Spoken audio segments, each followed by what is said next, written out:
Good morning. This is the follow-up video for Essentials number 2, the class we did in February.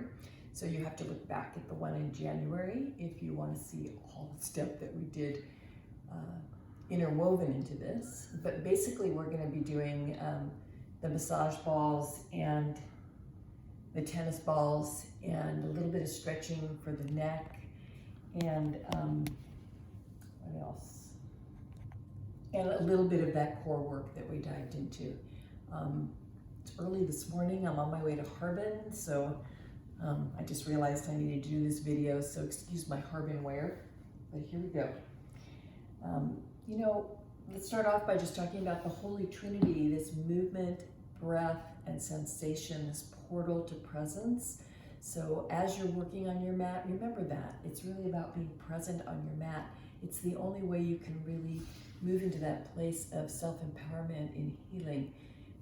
It's about paying attention and being present. It's really easy to hurt yourself with this stuff if you're not there. So breath, your movement, and whatever sensation is arising, consider that your Holy Trinity a portal to presence. So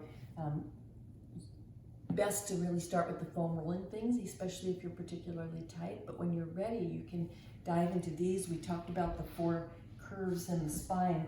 The first one being the cervical curve. So you can place the balls right in the curve of the neck and just work with moving up and down from the spot. I actually think this and the sacrum is in the very first video. So this is a little review for those of you that have been working the first video.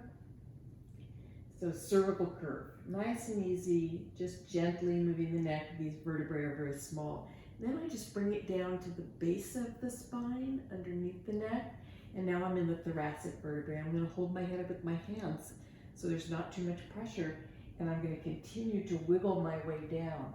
Now those of you that are used to it can lay back and move the arms around, but otherwise keep your head lifted. And you can even do this in bed if it feels like it's too intense, but maybe you're not ready. You need to do a little bit more foam rolling first.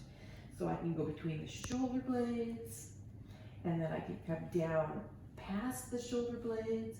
As soon as I get past the shoulder blades, for less pressure, I'm gonna lift my hips. So that's an easy way to be in there, right? Just lifting and wiggling and going down until I get to the very last rib. After I'm there, then I go into the apex of the lumbar curve. Really easy. I can keep my hips lifted if I want. I can wiggle my way around. You can see how I'm traveling on my mat, right? And so since I'm all the way up there, I'm going to come back. I'm going to put the balls right in the middle of my lumbar spine. That's right where your belly button is. And then I can work my way up and down from that place. There's a nice big curve here. So you don't have to worry too much about pressuring here, but you might have some really tender spots. After you've done the whole lumbar spine, then you can turn the balls 90 degrees. The bottom ball would go right above the crack in your butt, right? Just like that. Situate them like that, and then let yourself drift back and forth through the hips. You can be quite agile here, get all the way over if you want, or you can be really small and just stay in the middle. Again, you can lift up if it's too much pressure. So a million ways to use these tennis balls. We also use them for a first feel of the psoas and all the organ body by bringing them underneath the rib cage and taking them to the pubic bone. So there's not much to see here, but if you stay lifted up on your elbows, there won't be very much pressure, and that's an easy way to start. You can just wiggle your way down the same way. I'm actually doing my lumbar spine when I do this. And way deep to that is the psoas. So you're saying good morning, you're just leaning over. This would be my left psoas, and this would be my right. You're seeing if there's any tender spots where you want to breathe and take your time, and you just work your way all the way down till you get to the pubic bone. It's really something to do. Now, after you've done that, that's probably a good time to work with the massage balls if you're going to do that. I have the big blue one because it's easier to see, but you can use whatever density feels like it's working for you. Even a single tennis ball can be super useful. So we're kind of redoing some spots that we actually did when we were on the roller. There was this place at the waist where we brought the roller and worked above the pelvic bone. So we can bring the ball right in there and work like that. Now, I can keep my hips very lifted and hardly have any pressure at all. Or I can really sink down. So this is above the pelvic bone in the waist. I can go all the way from my spine to the outer reaches of the upper hip. Then the place that everybody loves is to take the ball about 2 inches lower than that and just do all the way around the hip. And now the ball is in back of the pelvic bone, so it's a very different feel. There's a lot more firmness behind the ball, and I feel more comfortable releasing my weight into it. So those are 2 good spots in the hip, but don't let my instructions stop you from exploring wherever you want to be. The last place that most people really find useful, you can sit on those sit bones, feel them, take the ball and bring it outside of the sit bone.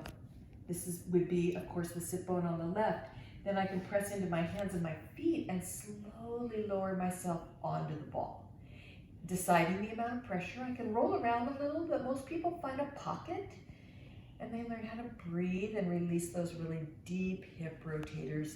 The stretch that went with that, that's on your first video. We were on the roller laying on our backs and doing this stretch, right? So releasing in there before you do that stretch, that's a great combination. Remember that we always want to do the things to loosen up first, and then we think about stretching out, lengthening, and then we think about strengthening, toning.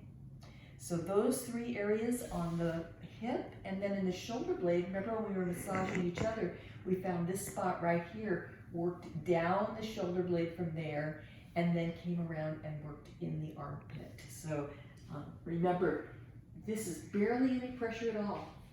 And then this is lots of pressure because I'm coming over toward it. And I just inch my way down the shoulder blade. And then it's easy to come on over and go, well, what's happening in that armpit? Can I feel something here and here and here? Right? So Pokeball, massage ball, whatever you want to use, there's plenty of other places. Bottom of the feet, maybe we'll get to that next time. After we released in there, because we had done the lower body stretches on the first video, I did talk about stretching a little bit through here. I had us clasp our hands overhead and do a little bit of opening of the rib cage on one side, and then on the other, I had us work on a twist in each direction, just getting that rib cage moving, the heart basket in motion. Had us clasp hands behind and open up this way, clasping hands in front and opening the back body, and then just this beautiful play of the heart basket and the rib cage, letting it move in all the directions it really wants to express itself. Really a beautiful thing to do after you've loosened up. Then specifically stretching the neck, we just worked with a pure side bending, drawing the shoulder down, looking into the armpit, and then lifting the shoulders to come out of the stretch. Doing that on both sides, super helpful. The very last thing that we worked with, well, we did it in the middle of the day, but we worked with toning the psoas. I'm starting to understand it as the conductor of our core power. So we remember that the psoas goes like this, and we know that when we exhale, it comes in and snugs up closer to the spine. So just laying on your back and imagining that, inhaling and exhaling, an awesome thing to do, truly. But if you're ready, you can progress from there. You can inhale, exhale, tone up, stay in integrity on the sacrum. Don't let the hips wobble at all, and try and pick up one foot without any motion in the pelvis.